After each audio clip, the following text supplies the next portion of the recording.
ഇപ്പോൾ കിട്ടിയൊരു വാർത്തയിലേക്ക്. തിരുവനന്തപുരം വെള്ളറടയിൽ മകൻ അച്ഛനെ വെട്ടിക്കൊന്നു. 70 വയസ്സുള്ള ജോസിനെയാണ് മകൻ പ്രജിൻ വെട്ടിക്കൊന്നത്. കൃത്യത്തിന് ശേഷം മകൻ പോലീസിൽ കീഴടങ്ങി.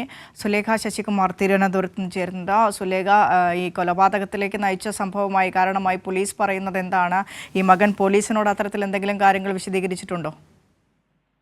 വിനീഷ, അല്പസമയം മുൻപാണ് ഇത്തരത്തിലൊരു വാർത്ത തിരുവനന്തപുരം വെള്ളറടയിൽ നിന്ന് വരുന്നൊരു സാഹചര്യം ഉണ്ടായത്. മകൻ അച്ഛനെ വെട്ടിക്കൊലപ്പെടുത്തുകയായിരുന്നു.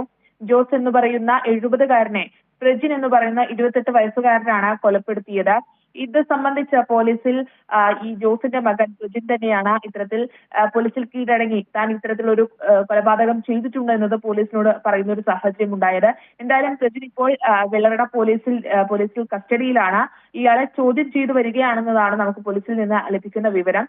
എന്തായാലും എന്തിനാണ് ഇത്തരത്തിലുള്ള കൊലപാതകം നടത്തിയതെന്നടക്കമുള്ള കാര്യങ്ങളിൽ ഇനി ഈ ചോദ്യം ചെയ്യലിൽ ഈ പ്രജിൻ പോലീസിനോട് വ്യക്തമാക്കുമെന്നത് തന്നെയാണ് നമുക്ക് മനസ്സിലാക്കാൻ കഴിയുന്നത്. എന്തായാലും ഇന്ന് വെള്ളറടയിലാണ് ഇത്തരത്തിലൊരു സംഭവം നടന്നിട്ടുള്ളത്. അച്ഛനെ മകൻ വെട്ടിക്കൊലപ്പെടുത്തുകയായിരുന്നു വിനീഷ. ശരി, സുലേഖയാണ് വിശദാംശങ്ങൾ പങ്കുവച്ചത്. തിരുവനന്തപുരം വെള്ളറടയിൽ മകൻ അച്ഛനെ വെട്ടിക്കൊന്നു. 70